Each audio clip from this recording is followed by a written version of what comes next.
Hi everybody, it is V. Let's see if I can pinch this a little closer.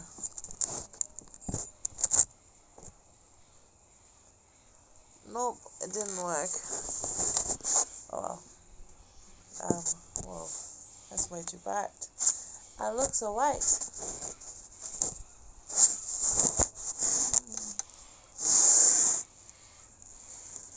There we go. Okay, so this is what I know. It's gonna be messy, it's gonna be scrambly, but that's what happens when you got like 10 brains. No, I don't, but I have 10 personalities, so here goes. So, our whole life I had to deal with amnesia. We had a very traumatic upbringing from the age of 1 to 5. I'm not going to get into it because of a lot of triggers, even for ourselves, let alone other people watching this. Don't want to trigger anybody. But it was very brutal, and I would wish it upon nobody. I only remember like 5 core memories, but from what they are, they're terrible, let alone what I don't remember. So back to the point. I grew up thinking it was normal to deal with stress, I guess, that I just didn't remember things. It seemed to me more long-term than short-term, or I wasn't aware. Anyway, I have been fighting mental health since I was like 10. No, earlier, but it was like, it started to see in it about then. And about 12, 13, I started getting medicated. Tried heaps. Back then I was cutting myself. I was doing reckless things. I had hormonal body and no impulse control. So, at 15, I ended up in the psych ward. For a lot of my earlier stages of trying to get mental health, it was always anxiety, BPD, post-traumatic stress. I live on stress, so my body just lives on adrenaline, fight or flight mode, and BPD. That's what I had been diagnosed with eventually along the years. I don't remember what days, or I don't remember what I did earlier. But it fitted for a while, but then a couple of years ago something happened in my brain. I cannot remember. Nobody remembers what happened, but one day woke up and the brain was broke, literally. I had no filter over my mouth. I could not control this word babble that happens sometimes. I had no control over my thoughts, my speech. I would have what they call word salad. I still get it. I'll say words and people look at me like, that's not a word. The most common one I remember is I say whimming it. Oh, I'm going to go on a whim. And people are like, what? And I'm like, on a whim, you know? We're doing it on a whim or whatever. And they're like, it's winging it. And I'm like, oops. So, anyway, there was a lot of issues and my short term started getting affected. About 2 years of living in hell. I don't remember. I don't think I was there for that. No, I wasn't there for that. And the people that were around for that are asleep at the moment. I say asleep. We'll get to that point on why. Fast forwarding, I worked my butt off. I'm going to say me and I for a while, for a while, until we get to the later part. So I was working I dropped out of school at like the end of year 10. I was already starting to hit crutches like smoking and drinking and smoking the green stuff and sneaking out and being a rebel teenager. But then, because I'd done it also early, at about 15 to 16, I sort of was hitting where people would hit at like 21. So I always grew up way too fast, especially from the stuff that happened when I was little. I was very, very smart in the sense of street smart, I guess you would call it, and empathetic and vibey, and I don't know. So by like 15, I went from the cycle back to my dad's. I was with my stepmom at the time. And then from there, I got work. I already had work up there. But this was my first like set job. Because the other one wasn't there very long before I went to Cyclwood. I moved back down to Melbourne with my dad. And I got a job pretty much straight away. And worked my butt off. Like 40-hour weeks, slave labour, minimum wage, 2 back injuries. 8 years later. I think it was 7 years when I fell pregnant with the twins. Somebody I was not in a relationship with, which was highly unusual, which now looking back makes sense, because we're multiple. I would like to say I know who would have instigated that. I'm not going to, because I could be wrong, but that's not how we'd had our morals, how we'd grown up, so things started changing. The twins with Niku, massive trauma. That whole first year was just trauma. They nearly didn't make it like thousands of times. But a Christmas miracle. Scarlett had already been at home. Layla was so sick for a year. Christmas, she started breathing on her own. Literally, we walked in there Christmas Day. She had nothing on her face, no tubes, nothing. And we got to take her home a month later.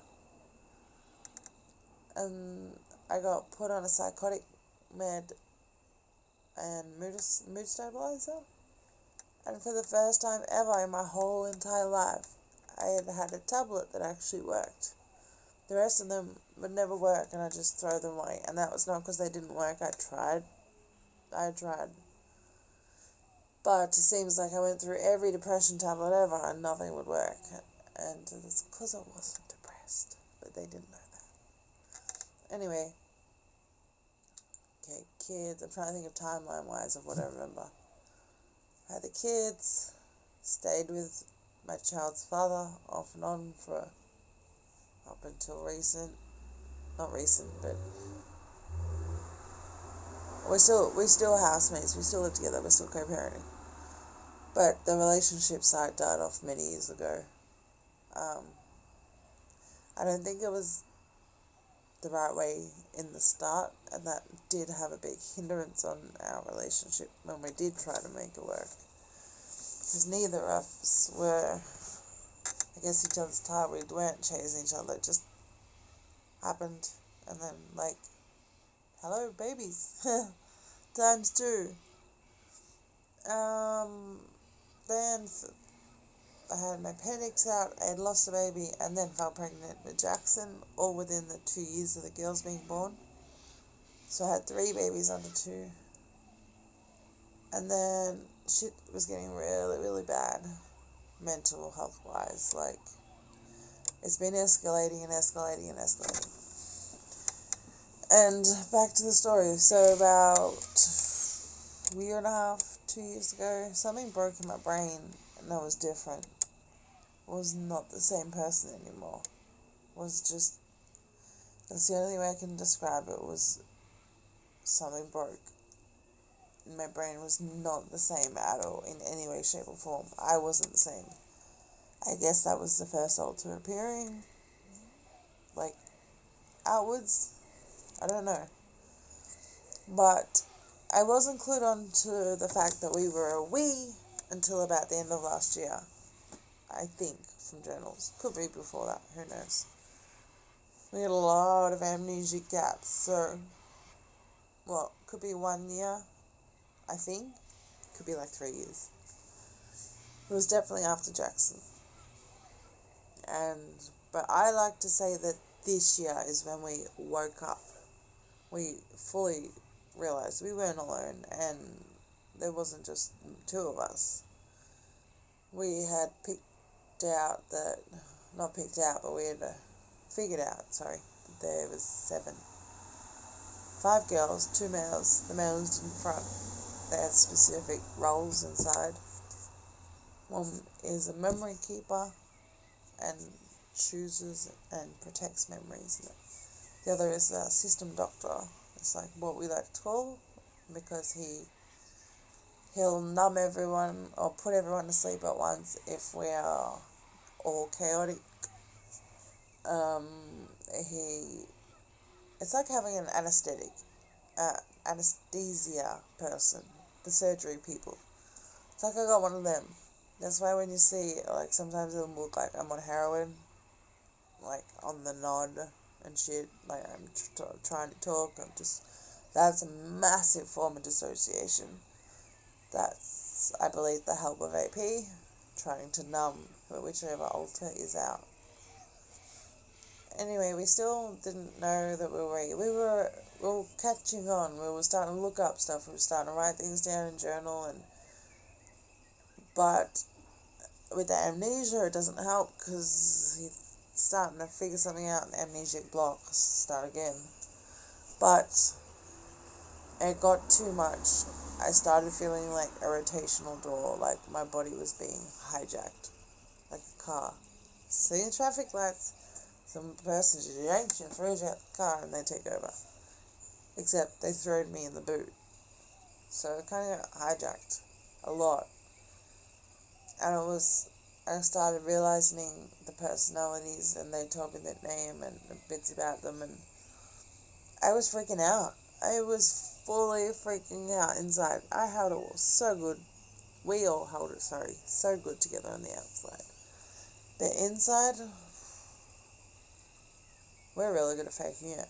I'll say that.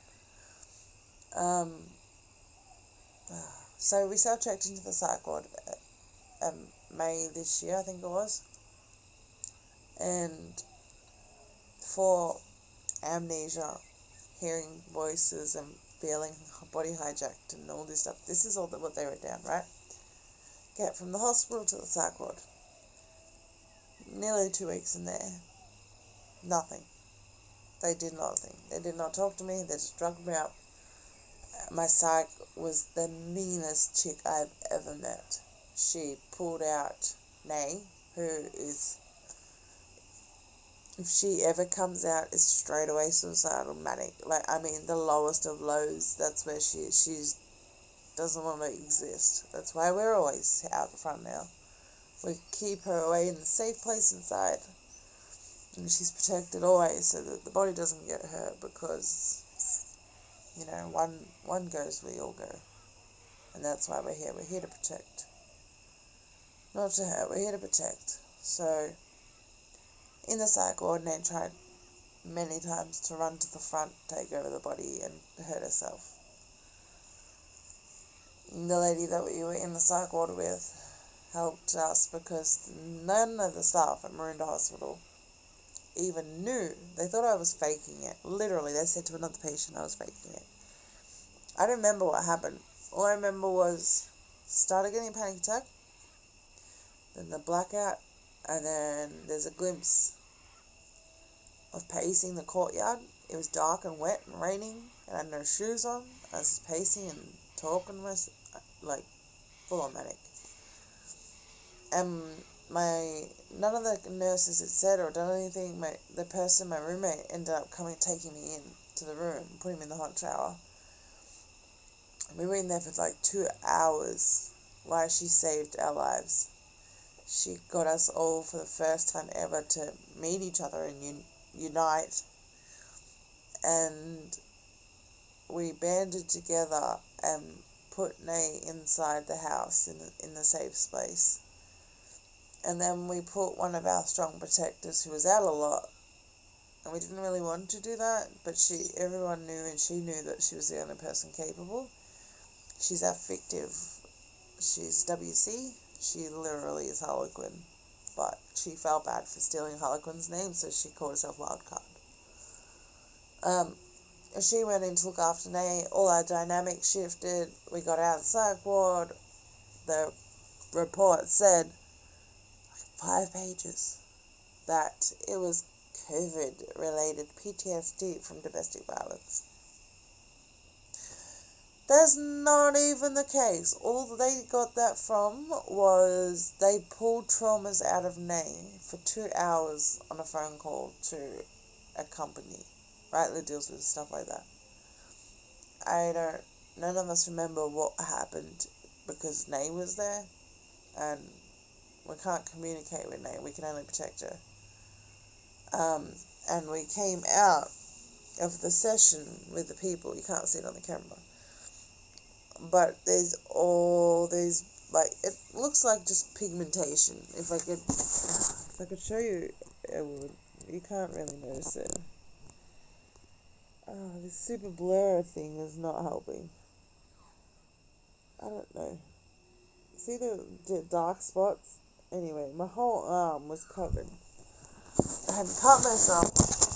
They wrote in the report to look out for an epileptic fit because of, apparently I was just sitting there, like, bouncing the whole time, just ripping my arm from, well, not me, Nay was, sorry. It's very hard to make a video because we're so used to pretending to be in a singlet still when we're multiple.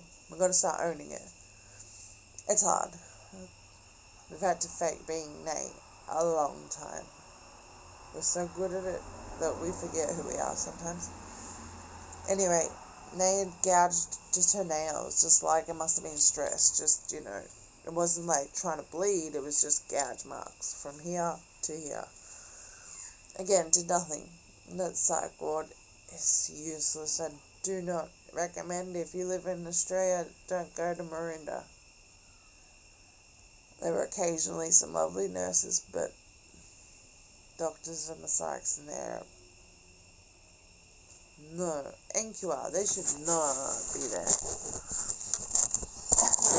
So, bring you a little closer. So then, after that, I was convinced, I guess we all were convinced, that it was all bullshit. We're making it up. Must have watched too many movies or something. I fully believe that we had made it up. So we went back to a blurred state of hiding, pretending to be Nay. And guys, I tell you, when you have to pretend to be someone you're not, and wear a mask, like literally changing identity, pretending to be someone for so long, all this stuff that comes with it is so hard. So hard. Because you blend. You end up all blurring together, not in a good way, in this big foggy bubble. I don't know, not a bubble. Big foggy forest. And you all just get dispersed out everywhere and nobody knows, can't hear, like, it's total chaos. But on the outside, you'll see a well-working, as best can, moody version of Nay. That's what everyone thinks. Nay's just moody. Nay's just got mental health issues. It's not her. She has not been here for like over a year. And when she does surface, we quickly pull her back in because it's not safe. And she agrees with that. This is not a bad thing of keeping alters away. She agrees. Like, she knows she can't stand being here. She got thrown out once in one of our cycling stages a couple weeks ago. And I got the video. I don't know if I'm comfortable putting that up on YouTube or whether I already have. I don't know. But it's just like, if you've ever seen someone sob from the bottom of their heart, like when you lose someone you love, die, that sobbing that comes from within the soul, it's a soul cry. She was stuck like that for like 5 minutes. She's just crying, sobbing on the camera, snot everywhere, tears, just begging to be put back inside. And it was heartbreaking. If I watched that video, I would cry, man. That girl is so broken and bruised and battered that I don't know how she's still here. despite us. So this year I got so angry at the point of being blurred and amnesia and time loss, and I was having fugue states. I'd driven a car and then done some stuff around the house. I had a conscious blackout for like 6 hours. It's called fugue states, where you wake up not knowing where you are. Something like that. I had one of them for like 7 hours. I've had multiple blackouts since. There's conscious blackouts and blackouts. Earlier this week, I was back to back blackouts. But we have a lot of conscious blackouts. That's usually like red zone when we're super angry. It's just...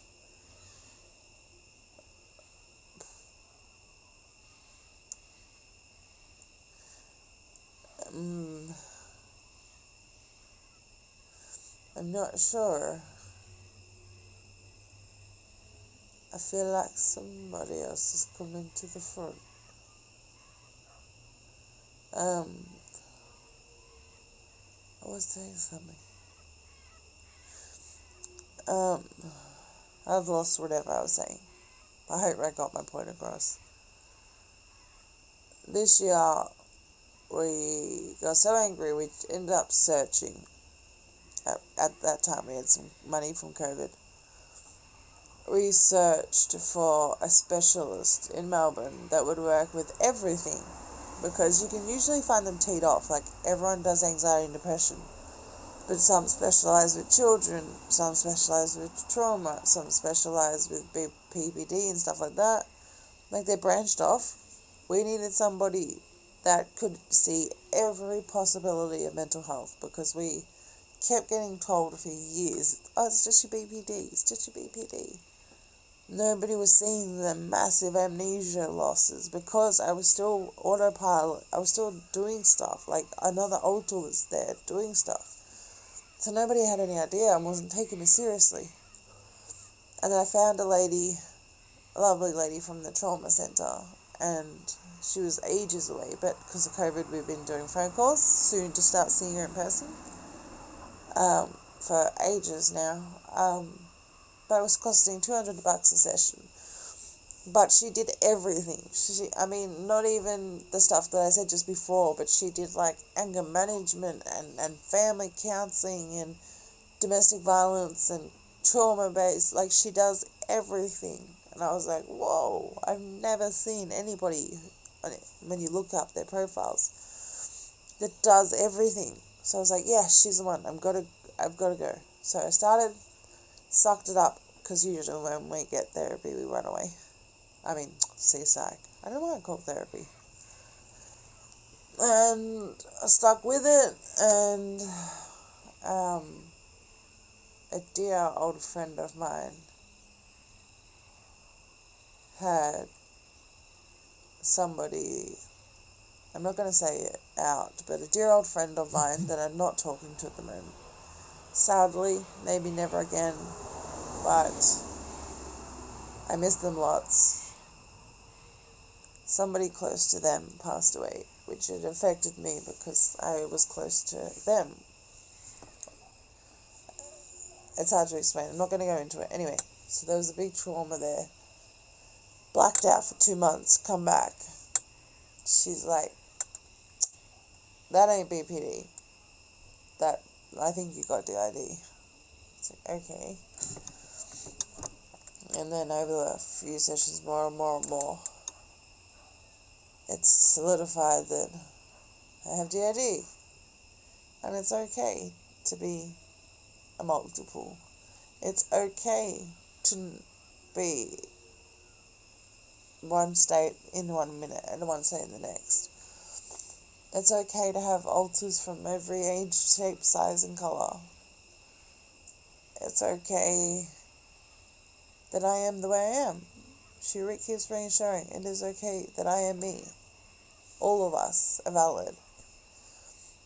And we're only at the start of therapy. We are like not even scratched the surface. It seems like every time I have therapy, something bad happens within those 2 weeks. She even said that. She's like, whoa, hiccups. Sorry. She was like, I don't know how you deal with so much stress. Like, because of all the conversations we'd had, there was always, like, big trauma shit. Like, obviously not traumas for everyone, but they were for me. But they were big stuff that were happening every time I'd have a session. So now I even get to talk about it, and want to make it known. Pre-diagnosis, I made sure, all of us made sure, that we did not mention anything about DID. Like, no, not DID, but that we knew that we were other people, that we were changing wardrobes, that we had names, that we didn't let her know any of that, because we tried to let that out this year, and to trust loved ones, and got rejected hard, and it was all because of the DID. People were not taking the time to see beyond.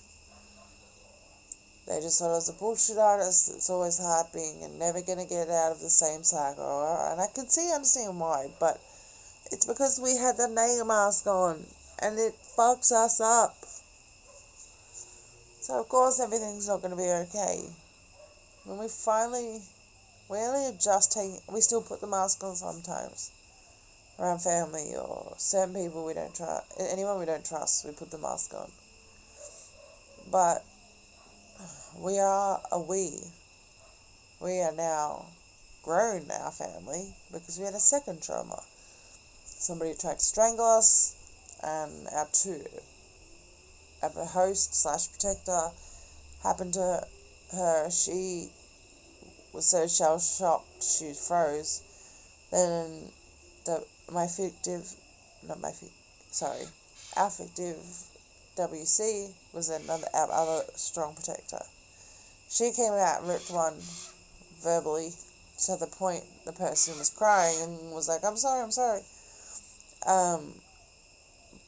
And that was all just swept on the rug after that. Yet they had no idea, but by one single action, it changed our whole system. We had 3 new alters. The others had completely locked themselves away. There was our host Eli, who has never had to deal with depression or guilt. She couldn't cry, literally could not cry. She used to hate it. She thought she was medically busted or something.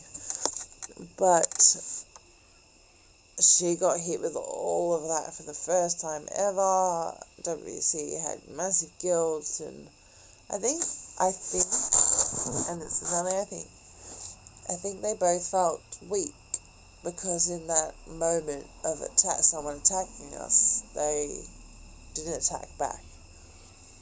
Now, that's not wrong, but I think in their head, maybe they might think that's wrong. So I was created to, I don't know by who or how, but I was a blank slate. When I first come to, so there was like a 2-month blackout. That was me. For like the first month, I didn't know who I was. I was just existing. I didn't know anything in the head. No one was talking in the head. There was just nothing. It was a blank slate. Like a canvas. And then after that 3 weeks-ish, I started to know who I was. I saw some music, and it gelled with me, and then my style, everything just went click, click, click, click, click, and I was like, by the end of the weekend, I was like, it's me, baby, and it wasn't just an acceptance thing. Like, I knew exactly what I like, what I don't like, and I wear, what music I like. I fell into my personality, sort of thing, and that was fun. And then there was 2 others. We had a Russian lady who joined the system. Her name is Katerina. At first we were very scared by it. Um, but she hasn't fronted much, and very quiet, but she's very nice. She's very sweet. And then we have another one, Dolly, who I think is paired up with Katarina somehow, like their family. But there's like this big division in the world. One person's action completely dynamic shifted. Imagine like this as a video game, the world, and somebody just like a Rubik's Cube went click click click click click click click click click click, and then all the colors are in different spots, and like it's like, whoa. That's what happened with us. Like not forget the world theory, that part, forget that part, but a Rubik's Cube. We were all coloured, and then it got all scrunched up again. Now we've got to figure our way back out to figuring the thing out. It's bloody. There's been so much depression and confusion and blackouts and everything, but I'm back. I haven't been back for a little while. I know Eli's been holding that formerly known as E. She's the one that got attacked and had depression, so now she doesn't refer to herself as E. She changed her name to Eli because she's not the same person anymore. She just can't be. She was a non-trauma holder, and now she's a trauma holder, so it changes you. And yeah, and there's me. So I'm a physical person. I haven't yet, but I know that that's why I'm here, because I don't care who you. I care. I'm not gonna go just punching anyone or anything like that, but if that situation had happened again, it would have been a different story. And I fight back a lot more. I don't buy people's bullshit stories, and I'll call it how it is. And I don't know. I'm a fighter, and we haven't had a fighter in the system. Everyone's sort of more caretaking and protecting, where I'm just like, you disrespect us? Let's go. You know?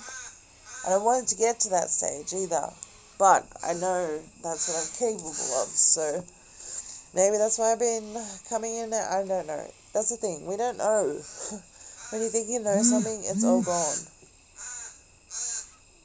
But that's a brief rundown. I'm not going to keep going because I'm just babbled for the last 30 minutes. And I don't even know if I got my point across. But before I leave, I will let you know we have 10 in our family. V. I'll explain the 3 new ones first, and the old. We're all one big family, but it's a bit divided at the moment. So me, V, Katarina, and Dolly, with the new, have only been around for like last month or 2. They split from a trauma, and then I had 7 before that. The 2 boys, AP and GK, they have roles inside, never need to come out. They look after everybody in the inner world.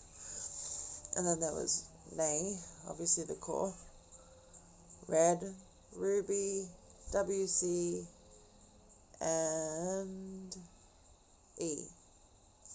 So they were the originals. Oh, and apparently one of our emails said Mina, so we might even have 11 now. She's never popped up again, but I had an email to my therapist from a girl named Mina, Mina. I know, my voice sounds funny.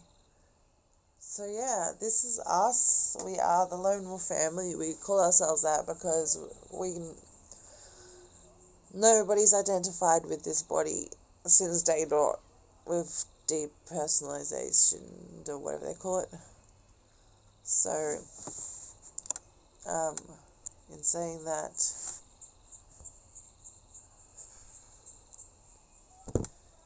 in saying that we would always change our name and stuff. If you know me, you know that I've changed my name a million times. That's why. Could never figure out why. Never felt like I was Nate. I never felt, and just from get-go, from little, I didn't feel my name belonged to me. I didn't feel right in my own skin. I didn't. Now I know why. But back then I didn't. So I'm just about nearly 30. I've been diagnosed this year with DID. I am now going to so soon see a psychiatrist and other people, because apparently it's a very complex and not common disorder. So this is us, and thank you so much for watching and getting to know us a bit more, I guess. I'm not even going to edit this. I'm just going to upload it straight away. That could be bad. But I think it needs to be done. I think people need to hear a little bit about how we are, because you can't just go around and be like, hey, I'm this, and hey, I'm this person, and people are like, huh? What? Nobody has the backstory. You need a good backstory, you know? I don't have a good one, but I have a backstory. So slowly, more information will come out. I've had the biggest day. Christmas was a massive trigger. And I've caught a cold or whatever, so I'm really crap at the moment. And the rest are all, majority of the rest are all, I'd like to say resting or sleep. They're not gone, but they're not there either.